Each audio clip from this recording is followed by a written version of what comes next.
Et votre magazine Planète Locale. Bonsoir à tous si vous nous rejoignez. Votre rendez-vous qui parle environnement dans la région avec la découverte ce soir d'une exploitation agricole en transformation dans l'Audomarois. Une famille de nordistes qui a choisi d'arrêter l'élevage de vaches laitières pour se lancer dans la vigne. Alors pourquoi ce pari et quel engagement écologique? On en parle avec notre invité Antoine Bouin. Bonsoir Antoine. Bonsoir. Et merci beaucoup d'avoir accepté notre invitation.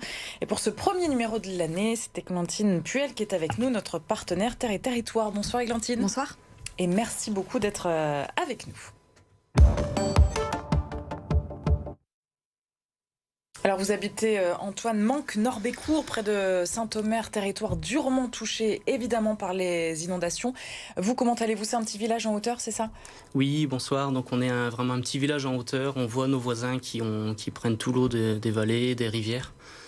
Donc un gros épisode pluvieux très exceptionnel. Vous vous sentez quand même concerné? Vous attendez beaucoup du gouvernement, de l'État qui devrait annoncer cette semaine des mesures? Ça va peut-être se reproduire dans l'avenir, mais il faut être plus préparé et vraiment ne plus éviter cette catastrophe d'inondation. La possibilité de pouvoir planter des vignes sur vos terres en 2021, ça c'est quand même symptomatique d'une transformation de votre métier? Oui, c'est un changement radical de projet, une vision vers l'avenir. Donc le but, c'est de diversifier l'exploitation avec les parents qui avaient déjà créé un atelier d'huile de colza et de tournesol en 2006. C'est déjà une petite diversification? C'était une diversification, transformation du colza, du tournesol en huile alimentaire. Donc voilà, on a des parcelles vallonnées, donc on innove et on crée une nouvelle culture sur l'exploitation. Et pourquoi innover? C'est parce qu'il y avait un besoin pour s'adapter peut-être aussi au changement climatique. Faire des vignes, ça veut dire qu'il fait plus chaud? Oui, on voit le réchauffement climatique, il fait un petit peu plus chaud. On a aussi des parcelles très vallonnées, donc on a des sols argileux, crayeux. On a fait des analyses de sol. On pouvait mettre de la vigne, on a bien choisi notre cépage. Et on a fait la première récolte cette année. Donc les vignes ont été plantées en mai 21. Et ça, c'est bien, la nature nous a offert pas mal de raisins de qualité.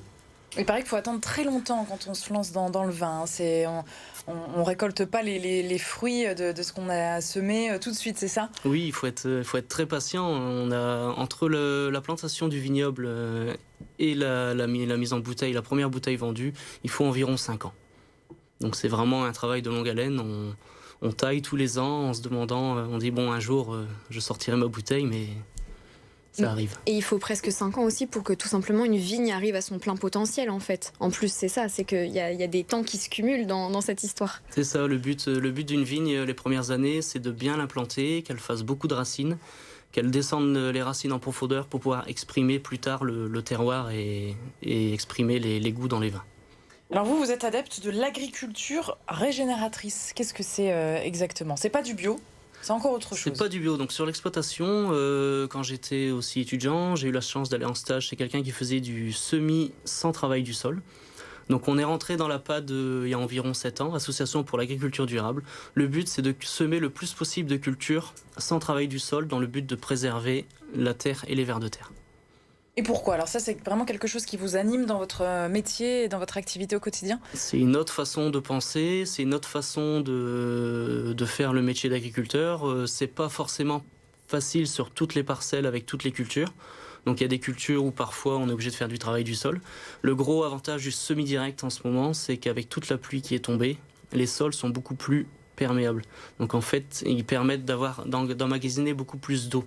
Donc on a beaucoup moins d'érosion, beaucoup moins de terre dans les fossés. Vous arrivez encore à absorber l'eau au vu de ces précipitations? Ça commence à être gorgé quand même, mais c'est plein. Mais on a eu, derrière l'exploitation, on a vraiment une parcelle très vallonnée et on n'a pas vu d'eau courir là. Vraiment, il y avait une infiltration naturelle beaucoup plus Vous n'avez pas eu ces phénomènes qu'on peut voir parfois de grandes flaques d'eau, comme si l'eau restait en surface en fait, parce que vous n'avez pas de semelle en fait, le sol, l'eau elle rentre directement. C'est ça, la structure du sol est beaucoup plus verticale, donc l'eau s'infiltre beaucoup mieux, plus de vie organique, donc beaucoup plus de dégradation, de vie du sol. Tout est un effet bénéfique. Et là, avec le froid, le fait que les sols soient gorgés d'eau, ça peut être un problème, parce qu'en plus, ça succède à une période où les températures elles étaient très douces. Comment réagissent les cultures face à ça? Les vignes aussi, comment elles réagissent face à ces changements de température? Normalement, donc l'hiver, c'est vraiment la période où c'est le repos végétatif, donc les cultures doivent sentir qu'il fait froid. Donc là, c'est le gel. Bon, il arrive peut-être un petit peu tôt pour ceux qui sont inondés et les terres un peu gorgées. C'est vrai qu'on aurait préféré attendre que l'eau s'infiltre un peu avant le gel. Sinon, pour la vigne, aucun souci. La vigne est vraiment en repos végétatif. Donc le but, c'est de passer l'hiver, de faire ses réserves. Et peu ensuite, importe quand il pleut comme ça beaucoup, pour vous, ça change rien. il n'y a pas de souci. On a les ressources en eau. On espère que l'eau va rester là. Enfin, maintenant, c'est de réussir à garder l'eau et de ne pas avoir un épisode de sécheresse au printemps. Alors quand on parle de cette pratique-là, c'est pas du bio, hein, c'est ce que vous disiez, mais comment vous travaillez, vous y a quand même du désherbage qui est fait, vous traitez, comment ça se passe? Sur l'exploitation, c'est une exploitation en conventionnel. Donc on est en conventionnel. Par contre, sur la vigne, ce qu'on a choisi, c'est que au niveau du désherbage, on est totalement mécanique. Donc le but, c'est d'avoir une machine qui intercepte, qui vient faire un binage sous la vigne, et on a l'entre-rang qui est enherbé. Donc voilà, comme ça, ça permet aussi d'emmagasiner l'eau, d'éviter le travail du sol. Il n'y a pas de produits chimiques du coup? Il n'y a pas de produits chimiques, il y a uniquement pas de produits chimiques au sol, uniquement des produits. On est obligé de se faire la chimie sur la feuille. Mais encore là, on est une région où on n'a pas beaucoup de vignes, on n'a pas beaucoup de maladies, on n'a pas beaucoup d'insectes. Voilà, on n'a pas beaucoup de vignobles autour de nous, donc c'est une force, on est tout seul. Et ça évite d'avoir tous les insectes comme les autres régions. Ah oui, quand on est beaucoup, quand on est beaucoup, il y a forcément un environnement qui est beaucoup plus propice aux insectes, aux maladies. Là, on est vraiment à part. On a 3 hectares de vignes totalement sur un coteau.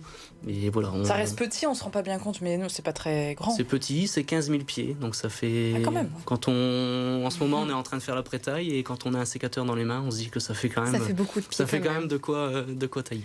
C'est le fait de préserver comme ça les sols, Églantine, ça, on voit de plus en plus dans la région? C'est quelque chose qui se développe dans la région et de manière générale.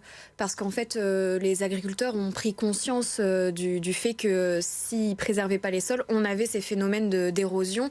Et ce qu'on voit beaucoup dans les Hauts-de-France, c'est les glissements de terrain. Donc des pans entiers de terre qui partent. Et en fait, c'est la richesse des agriculteurs qui partent dans l'eau. C'est-à-dire que tu as tout un bout de terre qui part avec eux. Et donc, c'est leur outil de travail. Et donc, il y a eu une vraie prise de conscience dans les Hauts-de-France à ce sujet de conserver les sols pour plus que ça arrive. C'est ce que dit Monsieur Bouin, on prend les conséquences et on se dit, bon, ben maintenant, comment on fait pour traiter les causes, quoi. C'est toute la bonne terre qui s'en va. Quand il pleut, en fait, c'est toute la terre qu'on voit dans les fossés ou dans la route. C'est vraiment la meilleure terre, celle qui est très fertile. Ben oui. Donc le but, c'est de la retenir sur sa parcelle. C'est un outil de travail, exactement. Oui. Merci beaucoup, en tout cas, Antoine, d'être venu nous présenter votre activité. Puis bonne chance, bon courage pour cette année 2024. Merci. On attend l'année prochaine pour pouvoir goûter donc ce vin pétillant. Merci. C'est ça, merci.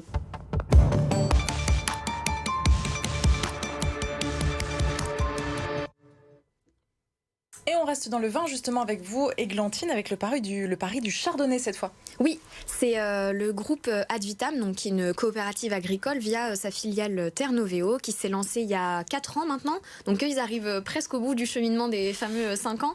Ils ont installé des pieds de chardonnay dans les Hauts-de-France. Le pari, il est ambitieux, c'est créer un vrai vignoble. Hauts-de-France, et ils ont sorti leur première cuvée l'an passé. Donc c'est un vin blanc tout à fait classique, très bon pour l'avoir goûté, et qui n'a rien à envier à d'autres vins blancs. Et l'idée, c'est un jour peut-être, pourquoi pas, d'avoir carrément des appellations Hauts-de-France, pourquoi pas. C'est pas impossible. C'est pas du tout impossible. Après tout, Monsieur Bouin, il fait du vin blanc pétillant, mais le chardonnay, en fait, c'est aussi possible. C'est ça, ce qu'on est en train de découvrir, c'est que les Hauts-de-France, on va avoir plein de possibilités pour le vin, en fait. On reste attentif à ça. Merci beaucoup, Églantine. On se retrouve la semaine prochaine. Et puis la suite de vos magazines, l'article bien sûr à lire dans Terre et Territoire. Et on se retrouve demain soir à la même heure. Bonsoir.